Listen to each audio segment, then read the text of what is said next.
people across the world. As we launch more satellites, install more ground stations, and continue to improve our networking software, our data speed, latency, and uptime will improve dramatically.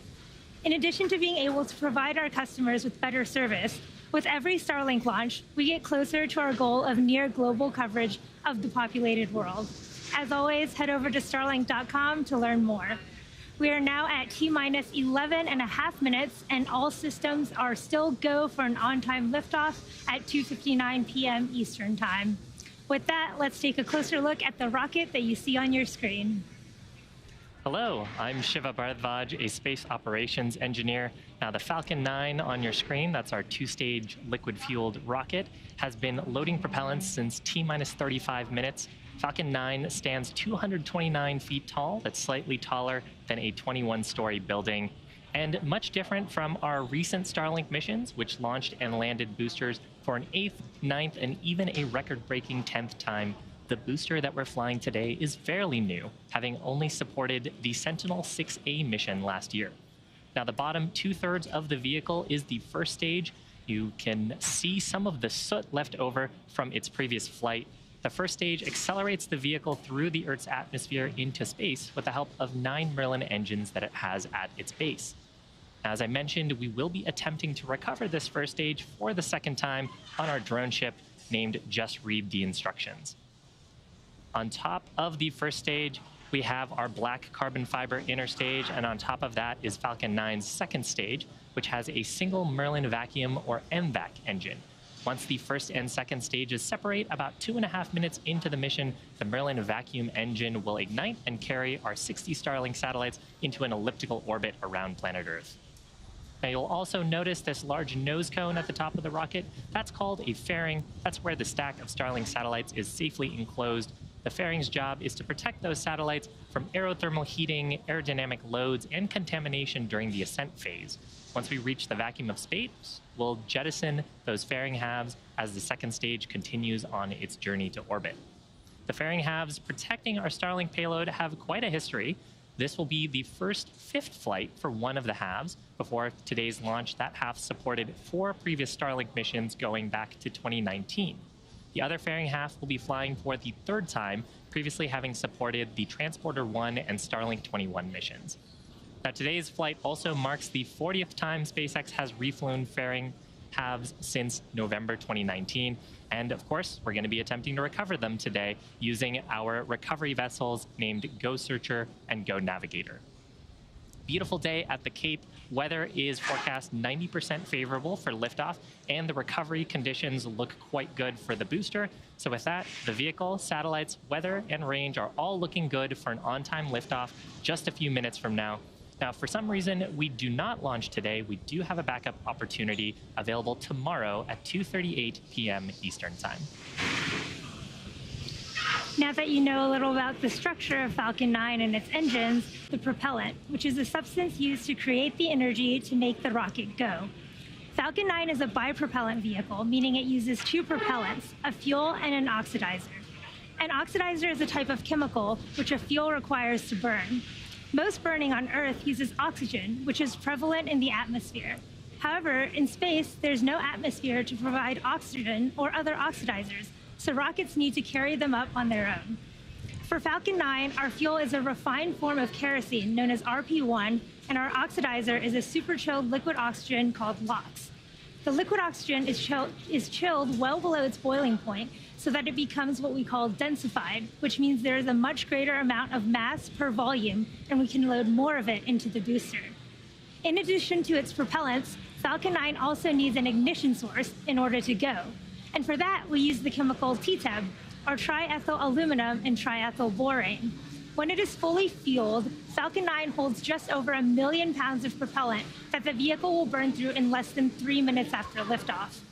Once our Merlin engines begin to burn RP1 kerosene and liquid oxygen, you'll see the rocket throwing the exhaust out of the engine bells in one direction while pushing the rocket in the other. This is a great example of Newton's third law of motion. For every action, there is an equal and opposite reaction. That 1 million pound weight of propellant is turned into all the flames that you see in flight coming out of the engines, creating the almost 2 million pounds of force exerted on the rocket to lift it up. Now, in order to get to space, the rocket has to do more than just go up. It also has to go sideways really, really fast. At liftoff, gravity is pulling straight down on the rocket. But as we ascend, we'll start to tilt the engines, which is technically referred to as gimbaling. That turns the rocket horizontally. We're still going up, but we're also now heading horizontally away from the launch pad, and that maneuver is referred to as a gravity turn. The rocket typically needs to get to about 7.5 kilometers per second, or about 17,500 miles an hour horizontally, in order to avoid being pulled back down to Earth and to get into orbit. To help demonstrate the concept, imagine we were firing a cannon from a really high mountain. The cannonball will arc, and then gravity will pull it back down to Earth. As you increase the power, the cannonball will arc and land further and further away. Eventually, you could continue to increase the power, and the cannonball will go so fast that it ends up in free fall around the Earth. Gravity's still pulling on it, but it's going so fast that it never hits the ground. This arc that constantly misses the Earth is what we call an orbit. So when we get to liftoff today, keep an eye out on the orientation of Falcon 9. You'll see it initially start to go straight up until about T+10 seconds, at which point we'll start to shift orientation so Falcon 9 can start picking up sideways velocity. But before we get to that, why don't we check in on the status of the vehicle for today's launch? We are currently just under T-minus 5 minutes and 30 seconds from liftoff, and Falcon 9 is now moving into the final stages of the countdown. We are currently waiting for the transporter erector, or TE, to retract, and that's that truss structure right next to the vehicle. First, the TE clamps will open, and the transporter erector will then begin to retract away from the rocket slightly, and at T0, hydraulics will pull the TE farther away from Falcon 9 as it lifts off. Now, the TE provides liquids, gases, electrical connections to the second stage, as well as air conditioning to the payload fairing. Tanks pressing for strong back retract. Now, those clamp arms that you can see just below the fairing should start to open soon, and strong back retraction should happen in just a few seconds here.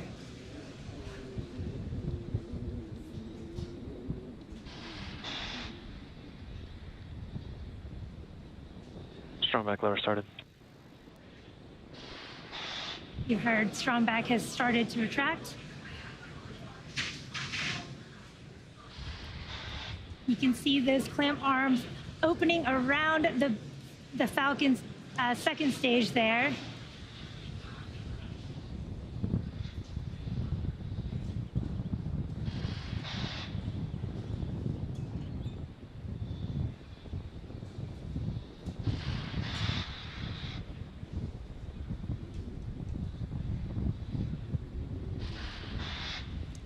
You can see that strong back TE is started to move away from the vehicle there. Now, the first and second stages are both nearly fully loaded with 1 million pounds of kerosene fuel and liquid oxygen. Super chilled liquid oxygen is our propellant oxidizer, and that is what you see creating those white clouds that you can see around Falcon 9 there. And that's because the warm, humid ambient air causes the liquid oxygen to turn into a gas around the booster. Now, first stage should finish prop loading at T-minus 3 minutes, just under 10 seconds here. And the second stage will finish prop loading about a minute after that at T-minus 2 minutes. Poco bleed. At T-minus 60 seconds, Falcon 9... Stage 1 LOX load, close out. Falcon 9 will be in startup, and you heard that call out for stage 1 LOX load complete. And when Falcon 9 gets in startup at T-minus 60 seconds, this means that the rocket's autonomous internal flight computers have taken control of the launch countdown. And just inside of T-minus 2 seconds, we light the Merlin 1D engines using that T-type ignition source we talked about, and we're set to lift off. The Starlink payload continues to be healthy, and the Falcon 9 team is tracking no issues on the rocket. Weather is still looking favorable, and the range is green for launch. So here at just over T-minus 2 minutes, let's listen in on the terminal countdown.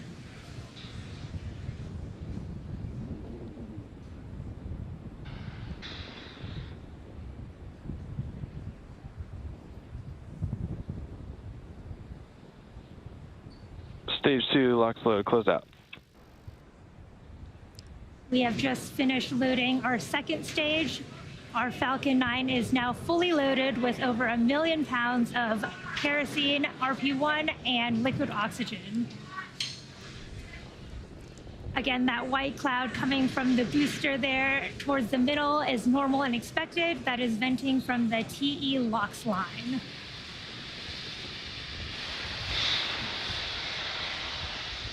Again, at T-1 minute, Falcon 9 will go into startup, and this is when stage 1 and stage 2 will begin pressurizing for launch, and the flight computer will have taken control of the countdown.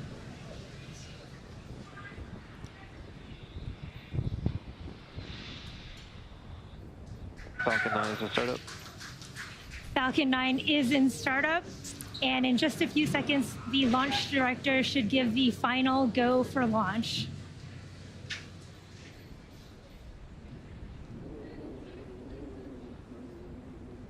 Stage 2, pressing for flight. Falcon 9, Starlink LDs go for launch. You heard that call out for go for launch. All systems are go. T-minus 30 seconds. Let's listen in to the terminal count and watch as Falcon 9 takes our Starlink satellites to orbit.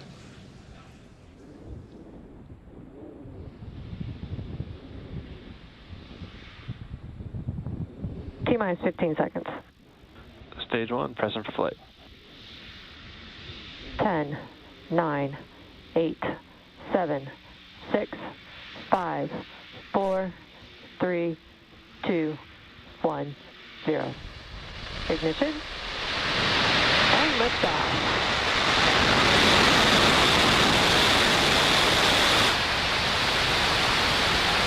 Vehicle is pitching downrange.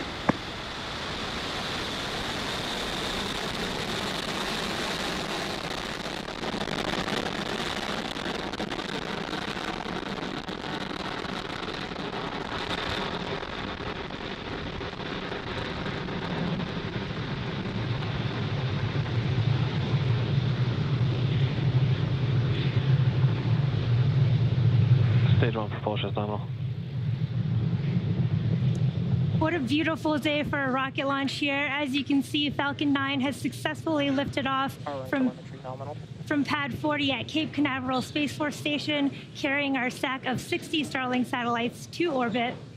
Moments ago, we throttled the engines down in preparation for max Q, or the maximum aerodynamic pressure that the rocket will see. Vehicle is supersonic. Vehicle is supersonic, and we should be passing through max Q here in just a few seconds. Vehicle has reached maximum aerodynamic pressure. We just passed through max Q, and in about a minute, we will have 3 events happening back to back, and that's main engine cutoff, or MECO, stage separation, and second engine start 1. So first, main engine cutoff. That is where all 9 Merlin 1D engines that you can see burning right now will shut off to slow the vehicle down in preparation for stage separation. And this is where the first stage separates from the second stage. Ignition chill has begun. With the first stage making its way back to land on our drone ship, just read the instructions, while second stage continues on its journey to its third event, which is second engine startup 1. Now this is where the 1 MVAC engine on our second stage lights up and propels that second stage along with our Starlink satellites to orbit. What a beautiful view of those 9 M1D engines burning there on a beautiful clear day. And we're coming up on main engine cutoff shortly here in just about 10 seconds.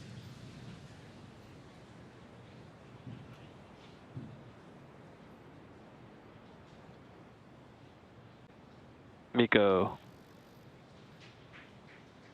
Stage separation complete.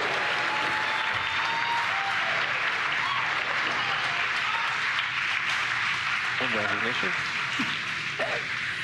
You can see in that beautiful footage that we did just have MECO, stage separation, and second engine startup 1.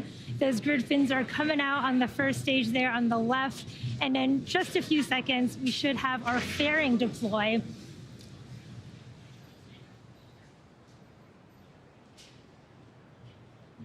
Fairing separation confirmed.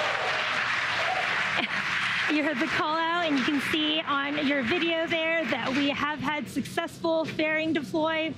And again, today's flight marks the 40th time that SpaceX has reflown a Falcon fairing half since November of 2019. Now, this is also our first fifth reflight for one of our fairing halves and a third for the other half. In order to recover these fairing halves for future flights, we will be attempting to recover them again with the help of our recovery vessels, Go Searcher and Go Navigator.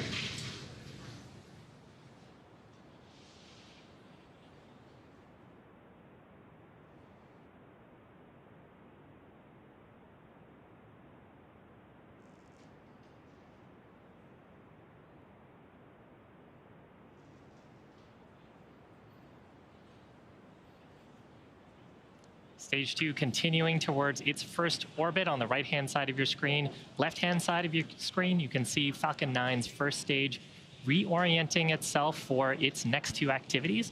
That'll be 2 burns to come back safely to Earth. First of those being the entry burn. That's where we'll ignite 3 of the Merlin 1D engines to help slow down the first stage as it re-enters the upper parts of the Earth's atmosphere.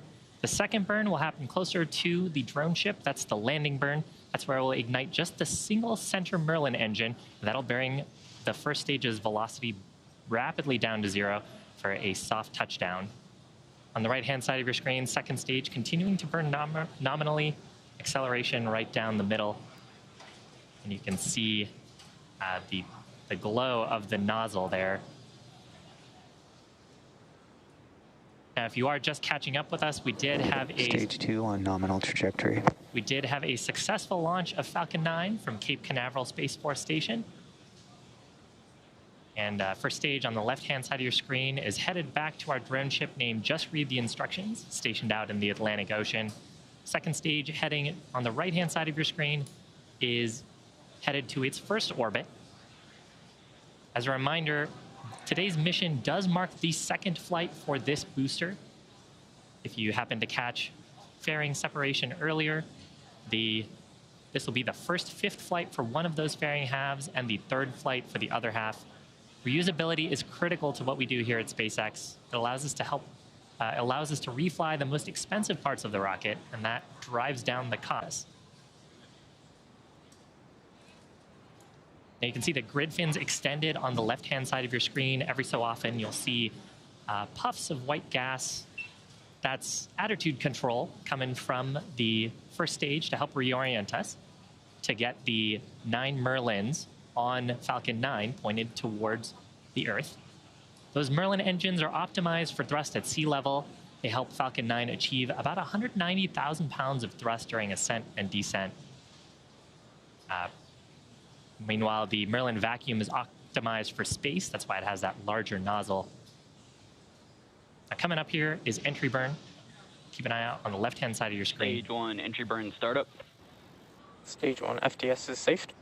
This burn expected to last about 20 seconds.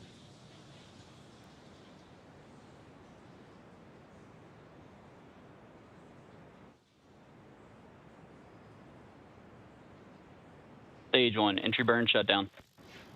And successful shutdown of those 3 Merlin engines.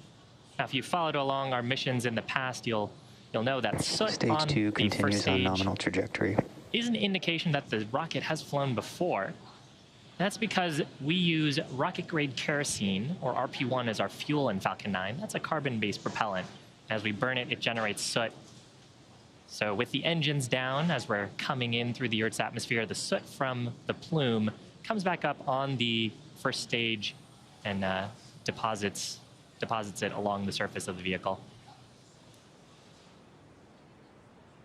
Now, if we didn't do that entry burn, the first stage would come in very quickly in the atmosphere, and the aerodynamic forces could cause it to rip apart. So that's why we do that entry burn.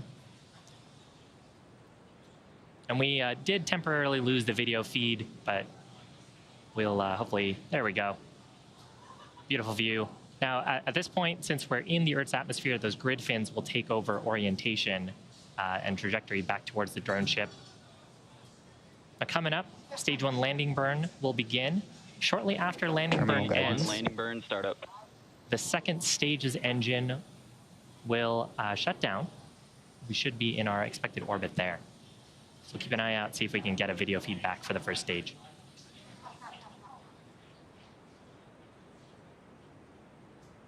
Stage 1, landing leg, deploy.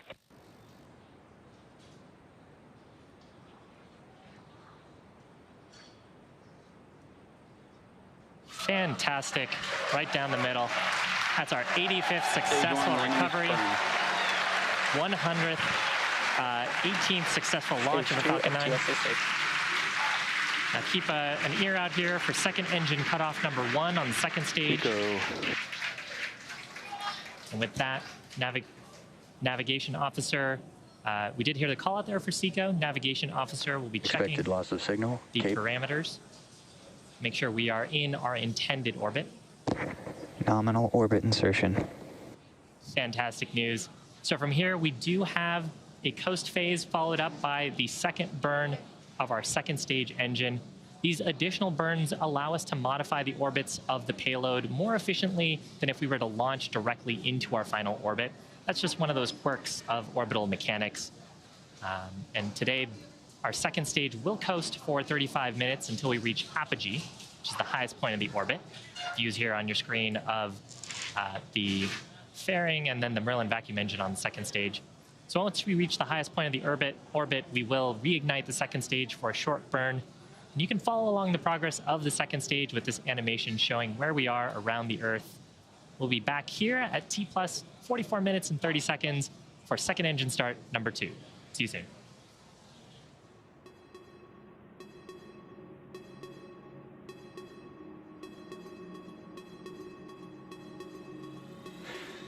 Acquisition of signal, Newfoundland.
Expected loss of signal, Bermuda.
Expected loss of signal, Newfoundland.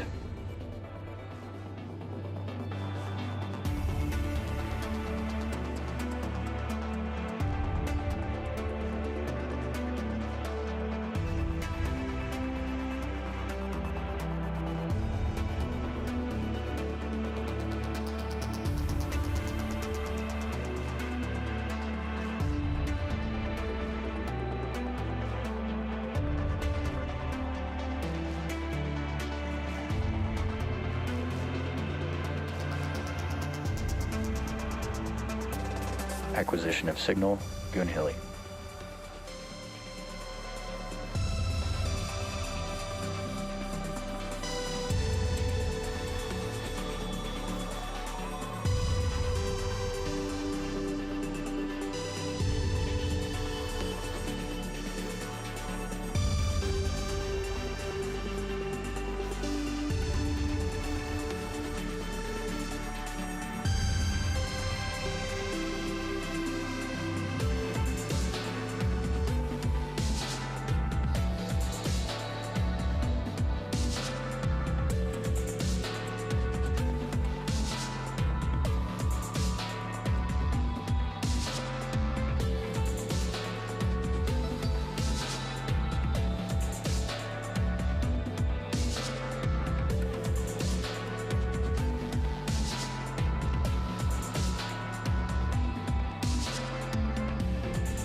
Detected loss of signal, Goon Hilly.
Acquisition of signal, Diego Garcia.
INVAC engine chill has begun.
Welcome back to the live webcast of SpaceX's 29th Starlink mission. We had an on-time liftoff at 2:59 p.m. Eastern Time from Slick 40 at Cape Canaveral Space Force Station. Second stage continues to look good, and our second engine startup 2 is just a few moments away here at T plus 45 minutes and 30 seconds. Now this will be a very short burn, only 1.58 seconds of our MVAC engine that you can see on your screen there, and this will help us get into a more circular orbit for our Starlink deploy. Hopefully we can catch that really quick burn on video. Now before this small burn, we have been pulsing the settling thrusters on our stage 2 to keep the propellant at the bottom of the tanks, ready to be pulled into the engine pump when it spins up here in just a few seconds.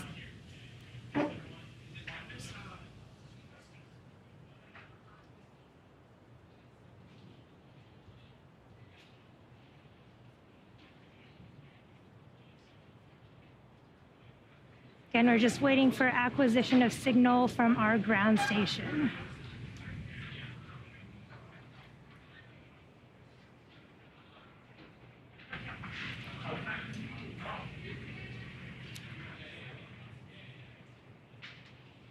S2 burn 2 complete. Good burn. Looks like the video came back just in time for us to see that burn there. And now we're just looking for a confirmation of a good orbit. Nominal orbit insertion. You heard the call out for the nominal orbit. We have another coast phase coming up here before we deploy our next batch of Starlink satellites into orbit. During this time, the spacecraft will start to spin along its central axis, giving the Starlink satellites the momentum they need to space themselves out over time after they deploy. We'll see you back here at around T plus 1 hour and 2 minutes.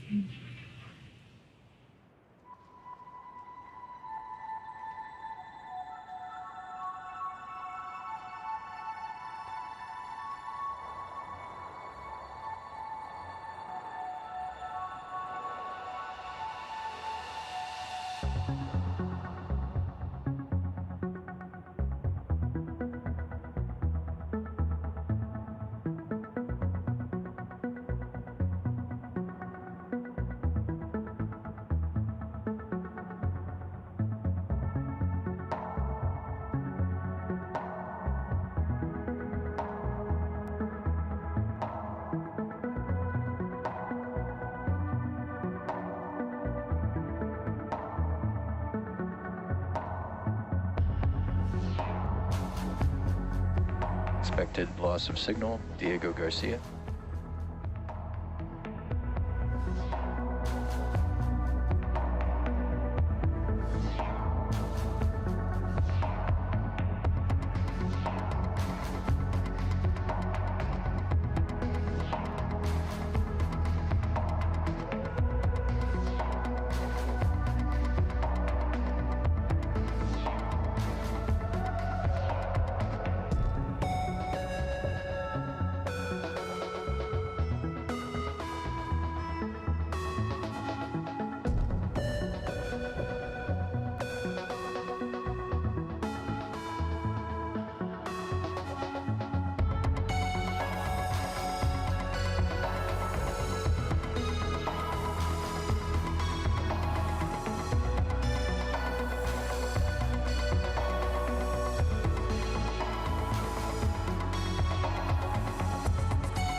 Acquisition of signal, Tasmania.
And welcome back to our broadcast for our 29th Starlink mission.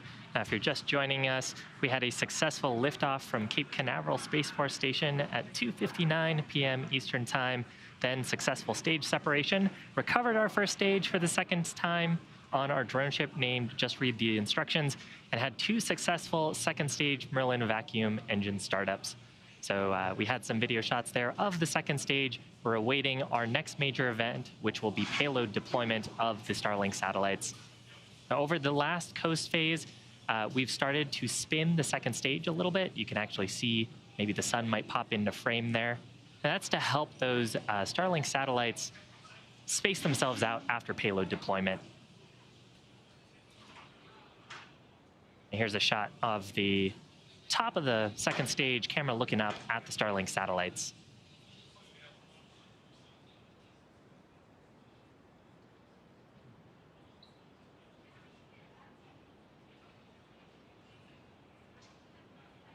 So coming up, payload deployment.